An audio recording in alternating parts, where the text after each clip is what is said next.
Hi guys, welcome to Richard Cabile YouTube channel, and to this video, I will teach you how to enable emergency SOS in your Realme 5 mobile phone. And okay guys, but before we start, kindly subscribe to my YouTube channel by pressing the subscribe button and the bell to notify you if I have new videos. Okay guys, let's start. So okay guys, all you have to do is go to setting in your Realme 5 mobile phone.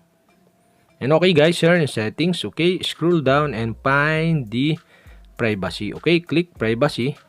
And okay guys, here in privacy, okay, you can see the SOS, and SOS you can see the emergency SOS. Okay, you'll have to do is click emergency SOS.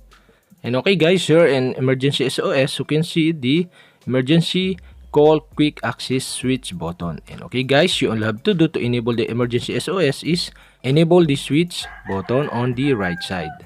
And okay guys, we have successfully enabled the emergency SOS in your Realme 5 mobile phone. And okay guys, okay, here press the power button 5 times in succession to initiate an SOS emergency call. And okay guys, now we can try it. Okay, I press the power 5 times to enable the emergency SOS. Okay guys, okay, we can try it. I press 5 times the power button. 1, 2, 3, 4, 5.